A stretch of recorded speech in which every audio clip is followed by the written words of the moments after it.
Hello नमस्कार, जय हिंद साथियों। बिल्कुल भाई, REET level first and second के लिए साइंस इंपॉर्टेंट क्वेश्चन है। श्वसन तंत्र से रिलेटेड टॉप महत्वपूर्ण प्रश्नों पर चर्चा करेंगे।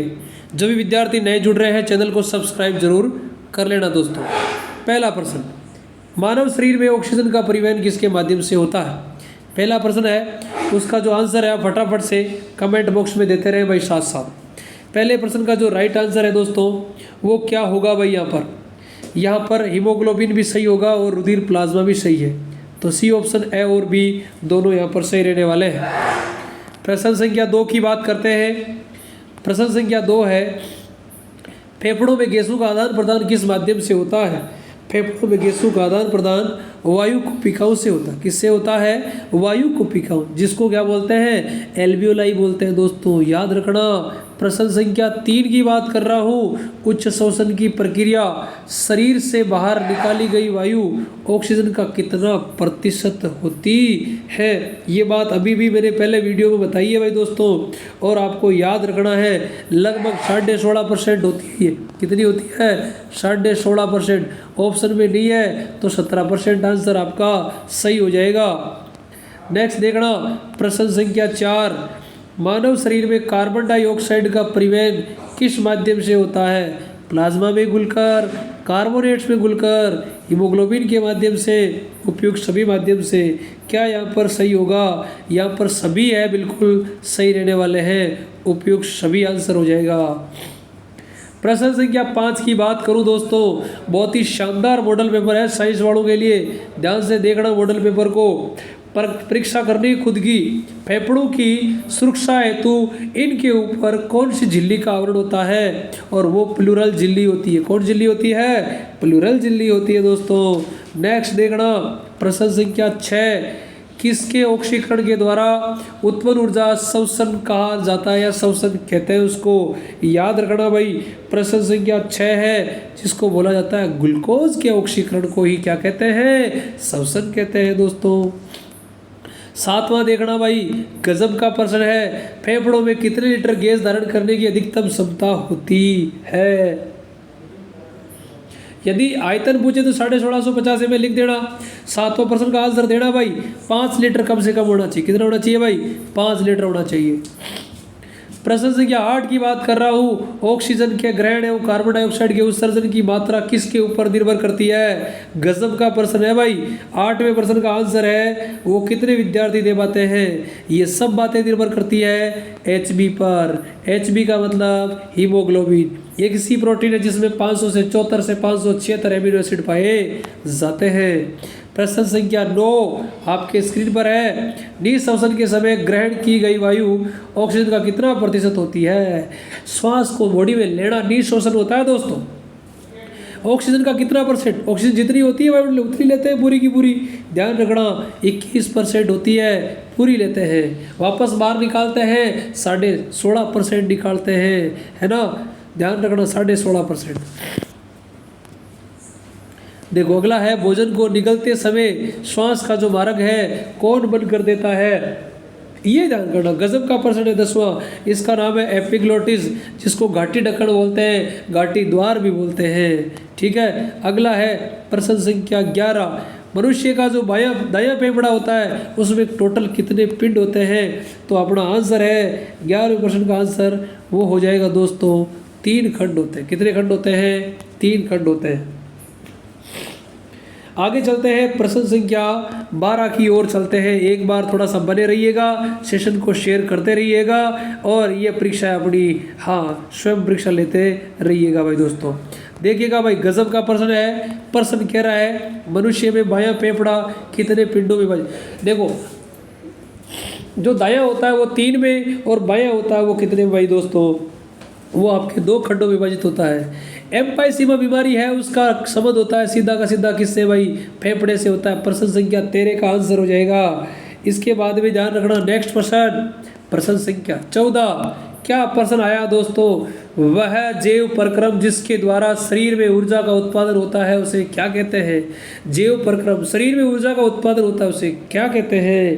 प्रश्न संख्या 14 का जो आंसर है वो हो जाएगा श्वसन। क्या हो जाएगा भाई? श्वसन हो जाएगा। श्वसन क्रिया विधि का अंतिम उत्पाद कौन सा होता है? अभी अभी मैंने बताया था, श्वसन का जो अंतिम उत्पाद होता है वो हमेशा एटीपी होता है। और एटीपी के साथ यदि एटीपी ऑप्शन में नहीं है, अरे एटीपी ऑप्शन में नहीं है तो क्या लिखोगे? या तो लिखोगे जल या लिखोगे कार्बन डाइऑक्साइड लिखोगे। देखो प्रश्न संख्या 15 कह रहा है ऑप्शन नंबर डी आंसर हो जाएगा, बी और सी इसका। अगला देखो, मनुष्य में बाह्य नासिका छिद्र भीतर की ओर सीधे कहाँ खुलते हैं? बाह्य नाक की बात कर रहा है। मेरे आज नाक बंद हो रहे हैं भाई दोस्तों, क्योंकि जुकाम लग रही है। ठीक है दोस्तों, देखो बोलने में आपको पता लग रहा होगा। यहाँ पर प्रश्न संख्या 16 का जो आंसर है नासिका वेशम में आगे खुलती है। अगला देखना, प्रश्न संख्या 17 की बात करता हूँ। श्वसन के दौरान जब पसलियाँ बीच में स्थित पेशियाँ हैं वो संकुचित होती है, तब क्या हो जाता है? तब वक्ष गुहा क्या हो जाती है भाई? फैल जाती है दोस्तों, याद रखना सबको। 18वां प्रश्न, बहुत ही शानदार प्रश्न। निम्नलिखित में से कौन सीधे वायुकोश में खुलते हैं? वायुकोश में कौन खुलते हैं? वायुकोश में कौन खुलते हैं?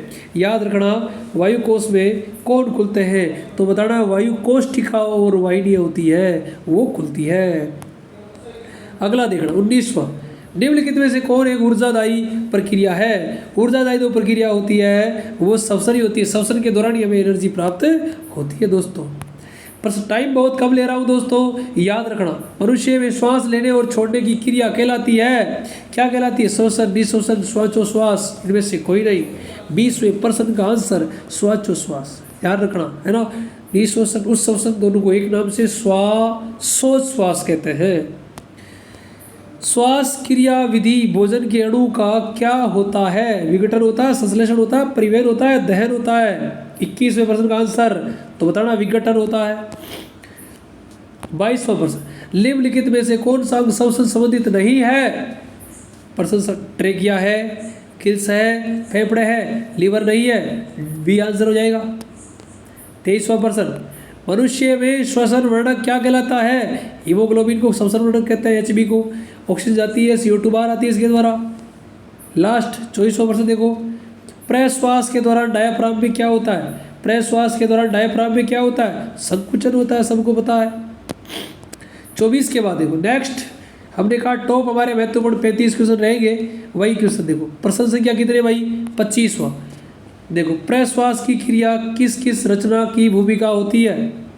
किसकी भूमिका होती है इसके अंदर? बताओ देखिए जल्दी से। देखो प्रश्न संख्या, इसमें उदर पेशी है, पेट की पेशी है, 12 जोड़ी पसलियों की, डायाफ्राम की, सब की होती है भाई। अगला प्रश्न है 26 नंबर प्रश्न। 26वां प्रश्न कह रहा है, 26वां प्रश्न क्या कहता है दोस्तों? ये कह रहा है,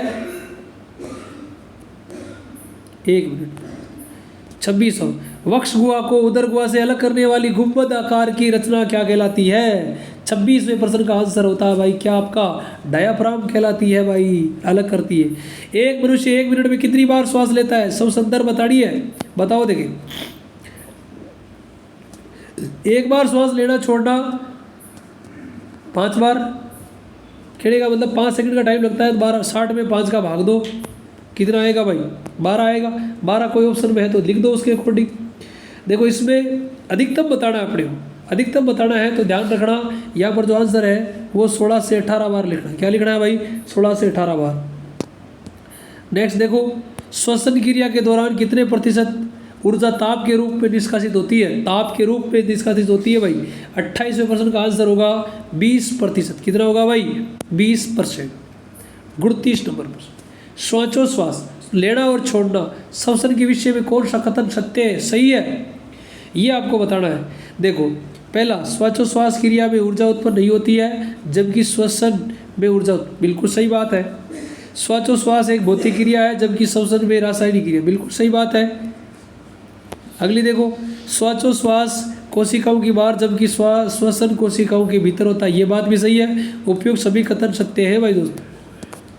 30 नंबर प्रश्न, श्वसन के संबंध में कौन सा कथन सत्य है? ये ऐसे प्रश्न भी एग्जाम में आते हैं भाई, लाइन टू लाइन याद रखना। इसमें भोजन का ऑक्सीकरण होता है, सही है। जैव प्रक्रिया है, बिल्कुल सही है। एटीपी के रूप में ऊर्जा मुक्त होती है, बिल्कुल सही है। सभी कथन सत्य हैं। लास्ट जो R-TET में आया हुआ प्रश्न है भाई, अंतिम प्रश्न का जो आंसर है भाई आपके सामने लिखा हुआ मिलेगा। हाँ, जलीय जंतु में श्वसन होता है गिल्स या गलपड़ो, डी ऑप्शन दे रखा है इसमें यहाँ पर। ठीक है दोस्तों, आज के सेशन में ये हमारे टॉप महत्वपूर्ण 31 क्वेश्चन थे। श्वसन टॉपिक आपका इन प्रश्नों के अलावा अन्य प्रश्न, ये टॉपिक क्लियर है आपका? किसी भी प्रकार का कोई भी डाउट हो तो कमेंट बॉक्स में जरूर कमेंट लिखिएगा दोस्तों। और ये पीडीएफ और ये क्वेश्चन आपको कैसे लगे, ये पीडीएफ आपको Telegram channel general science by Prakash Lekha में मिल जाएगी दोस्तों। ठीक है दोस्तों, वीडियो को लाइक शेयर सब्सक्राइब जरूर करना। ठीक है दोस्तों, और नेक्स्ट जो वीडियो आएगा वो मैं लेकर आ रहा हूँ कोशिका से रिलेटेड क्वेश्चनों का, तो इस वीडियो को ज़्यादा से ज़्यादा क्या देना,